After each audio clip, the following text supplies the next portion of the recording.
Eta esaten badizuet kuerdas, laburmetraia, edo esaten badizuet 20.000 especies de abejas edo 20.000 erle espezie, zer datorkizue burura? Besteak beste, seguruen sari sorta bat, eta horren atzean ekoiztetxe bat, Gariza Films ekoiztetxea. Eta bertako ekoizletako bat, Garazi Elortza Badillo. Kaixo, Garazi?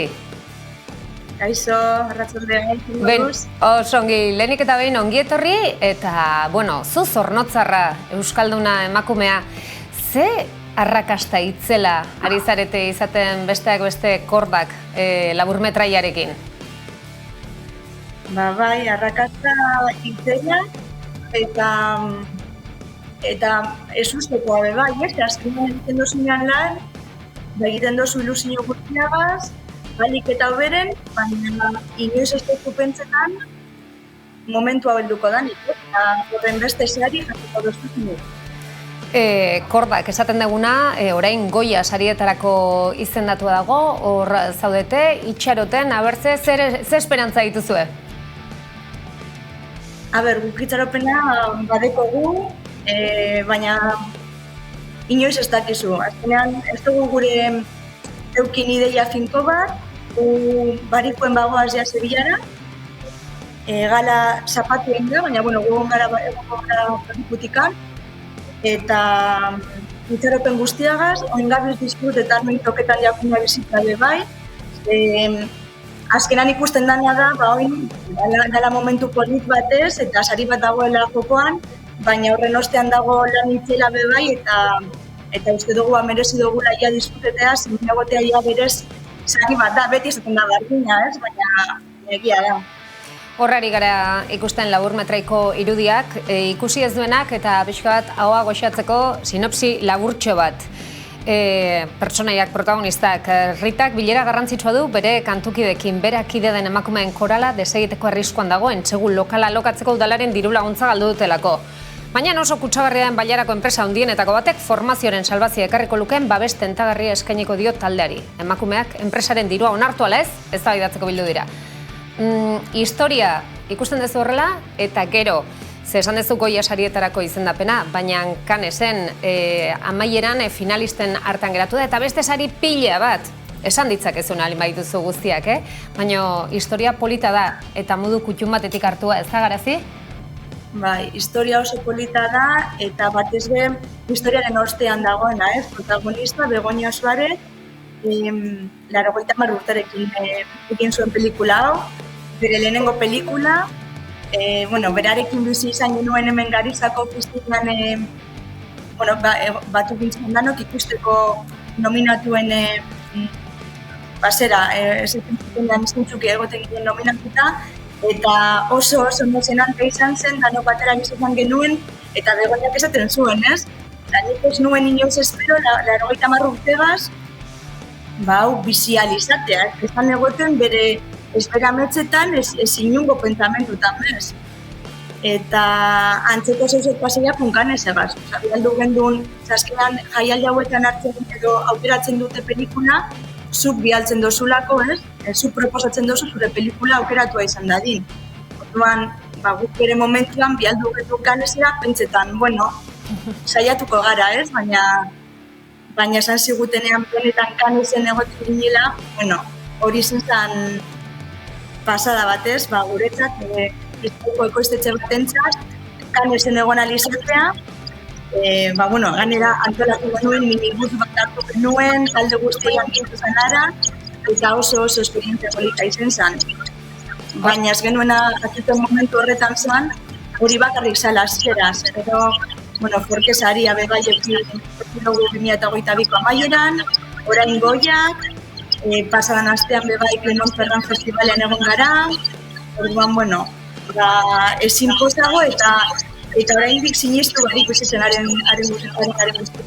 Eta Garazi, oraintxe esan duzu, Begoña 80 urte lehen aldia kamera aurrean jartzen zala. Nola izan zen aktore hoien bilaketa lana? Ez da, 80 urteko emakume bat inoiz agertu etzana, eta beste gero ikusten ditugu laburmetraian, beste arpegiak ezagunak direnak aski batzuk, Euskal Herrian urteak ibilitakoak, nola izan zen bilaketa hori? Begoñaren bilaketa hori, ez diren lana izen zen, ez dira labur metrai honetako gidoilari eta zuzendaria,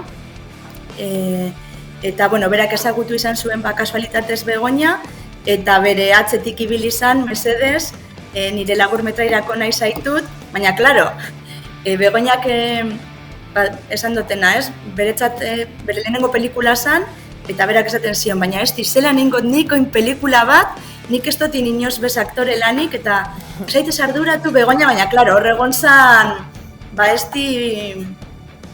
Begoña ostean, eta, azkenean lortu zuen, eta gero Begoñarekin orain hitz egiten dugunean, klaro, berak esaten dozku, aldatu didazue bizitza, ez? Ze orain, bizial izan ditu gauza, oso politak pelikularekin. Ze polit, garazi eta ze aukera ere, berarentzat, ezta? Adin bateko emakumea, asko bizitakoa eta horri izatea. Estibaliz Urrosola Solaguren, Laudiotarra, bera zuzendaria, bera bestak beste ere protagonista hau dena sortutakoa, ez da? Naiz eta gero, evidente, lan talde guztiak antolatu guztia. Latza ere bere lana. Bai, latza ze gainera gauza asko batu zaizkio Estiri. Berak amaitu zuen Kordak labur metraiaren grabaketa 2021 bateko urrian edo azaroan, eta bera bazegoen dagoeneko bere lehenengo luze metraia izango zen pelikulan. Orduan izan dira gauza asko batera, ezta? Labur metraia, luze metraia, grabaketak, postprodukzioa, sariak, sariena oso polita da, baina batzutan hainbeste lanarekin batzen zaizunean, ezin dozu nahi bezain beste disfrutatu, baina nik uste dut hemendik aurrera ja, labur metraiak egin du bere ibilbidea, oraindik jaialdi batzuk eta sari batzuk faltatzen zaizkio, luze metraia Berlinen aurkeztuko da, bebai, beraz, uste dut iritsi dela danontzako garaia, hori, egindako lan guztiaz disfrutatu alizateko. Zuk esan duzun bezala, labur metraia jada ibilbidea eginda, eta denak luze metrai horren zain, ez da, 20.000 erle espezie. Zuk esan duzu, Berlinen aurkeztuko da, hori ere ez ustean, baina noski, ja horrelako aurre iritziak izan da aurreko labur metraiakin, imaginatzen dut, orain ja luze metrai honekin ere, jendeak espektatibo ugari, eta horrek ere presio latza kontatu eguzu. 20.000 erle espezie kontatu daitekena, pixkat nondik nora joan badakit, oraindik badagoela hor azken retokeak egiten zabiltzatela, baina kontatu jatzu, nondik nora joa pixka bat historia, hortzak luzatu? Bueno, protagonista Koko deitzen da, 8 urte ditu, eta pelikulak kontatzen duena da, zelan Koko ez den eroso sentitzen bere inguruak zelan tratatzen duen moduarekin, ez? Eta orduan pelikulan islatzen dena da zelan berak eta bere familiak uda horretan zelan bizitzen duten Kokok munduari eman nahi dion mezu hori, zelan berak ematen duen eta zelan familiak berarekin bizitzen duen, ezta? Eta kontatu iguzu, zeintzu dira hemengo aktoreak? Protagonista Sofia Otero da, eta gero, dauzkagu Patricia López Arnaiz, protagonistaren amaren papela egiten duena, Ane Gabarain ere badaukagu, Sara Kozar, Itziar Lazkano, hemengo euskal aktore ugari dauzkagu. Eta garazi, hori esan da galdera tokatzen dena, ze osasun dauka gure euskal ekoizpen honek? Ze osasun egoera gauza bat da, beti esan dugu ideak 1000 eta jende fina ugari. Akaso laguntza gutxiegi, agian apostu gutxi egiten da publikotik ere? Kontatu jazu, ze osasun daukagu une honetan? Pelikularen aldetik, egia da pelikula honek lehenengo momentutik babes asko jaso dituela. Nik uste dut pelikulan kontatzen duenak eta pelikulak daukan kontatzeko modua, lehenengo momentutik bai instituzioei eta bai babesa eman alziguten agente guztiei irakargarria izan zaiela. Hitz egiten badugu ja euskal sinema industriaren inguruan, egia da oso gatza dela pelikulak egitea, gero eta laguntza gehiago dagoz, baina bueno, oso gatza da, prekarietate handia dago orokorrean, eta guk gure aldetik ekoiztetxe moduan, beti gabiz horren kontra nolabait egiten, ez? Adibidez, 20.000 erle espezie pelikulan, gehienak gara emakumeak, egin nahi izan duguna, ez? Izen da errodai bat edo, hasieratik ez bakarrik errodaian, baina oso zaindua den lantalde bat lortzea, danok eroso sentitzea, zainduta sentitzea ez, eta danok gustura lan egitea. Eta uste dut lortu dugula, eta uste dut hori pelikulan islatzen dela, eta gauzak hori detaileak zaintzen eta mimoarekin egiten direnean, azkenean horrek hori emaitzan islatzen danez, horrek nolabait saria bebai baduela, ez? Eta saria da, kasu honetan Berlinen egotea sekzio ofizialean, zeda estik lortu duena da, eta garizak lortu duena, da lehenengo aldiz emakume euskaldun bat Berlinen aurkeztea bere lehen pelikula, eta hori zeuzer historikoa da, ezta? Jo, ez zeuzer historikoa, Berlineko sail ofizialean emakume zuzendari batek aurkeztea pelikula historikoa, eta benetan pozgarria eta bejonda izuela erronka hori, apostu hori egiteatikan eta emakumeak osatutako talde horrekin aurrera juteagatik. Gariza Films esan duzu, esaten ari gara orain kordak eta 20.000 erle espezia, baina ez dira zuen lehenengo lanak. Atzera pixkat botatak elarre hortxo hartan, baina gauza ugari egin dituzue.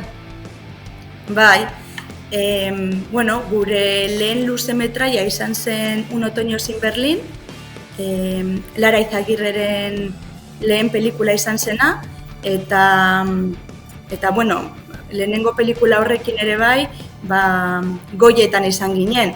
Orduan, apurka, goaz gero eta pauso gehiago emoten, eta orain ja, ez bakarrik goietan, baizik eta Kan eta Berlinera ere iritsi gara, beraz oso pozik, ze guretzat nolabait da Bizkaia, ez, gu Bilboko erdian dauzkagu ofizinak, Bizkaia nolabait mundura eroatea, ez? Gainera, esan behar dugu, seguretzat bai importantea da, 20.000 erle espezie pelikulan euskera entzuten dela, eta guretzat adibidez euskera Berlinera eroatea, berezia da, ez? Azkenean, gure hizkuntza da, eta Berlinen entzungo da, eta oso berezia da guretzat. Oso berezia euskera antxe entzutea, izan ere, orain dela gutxi gurean izan zen ere Telmo, bera ere izendatua, Goya sarientzako aktore berri bezala. Beraz ezakit, ja direktamente edo zuzenean konkistara, ote zoazten Goyen konkistara Euskal Herrira ekartzeko zuzenean Goya guztiak, edo agian Goyak ez dakit ba? Espero baietz, ez? Bukatzo komentatzen genuen ofizinean eta sentitzen dugu Gariza dagoela koete baten barruan, eta gure helburua Goya, Berlin eta alden guztia lortzea da, baina egia da, ez dugula inoiz jarri helburu baten moduan, ez? Gure helburua beti zen dela, gauzak bidamoduen egitea, gauzak ondo egitea, eta azkenean horrek forma oso natural baten eroaten dotzu bai Goietan egotera, bai Berlinen egotera, bai Canesen egotera, ez? Orduan guk horrela jarraitu nahi dugu. Gauzak gure moduan egiten, gauzak diferente egiteko modu bat dauzka Gariza Filmsek, horregaitik ere jenteak identifikatzen gaitu, horregaitik jenteak egin nahi du lan gurekin, eta horrela jarraitu nahi dugu.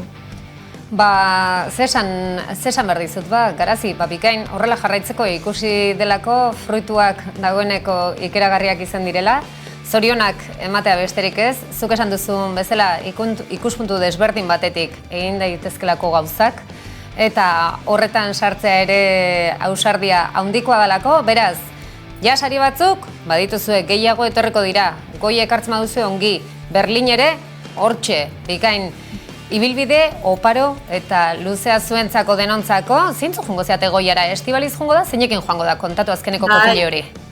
Bai, goietara joango gara, Estibaliz, Katz, kordaken gara 3 ekoizle. Bai. Katz, bizkaitarrak bebai, eta Katzen ostean dauz Ana Angulo eta Itxaso Frau. Orduan, eurek biak doaz, Estib noski bebai, eta Gariza Filmsetik Lara eta biok joango gara. Beraz, 5 egongo gara hor, eta bueno, hori. Ia saria ekartzen dugun Bilbora.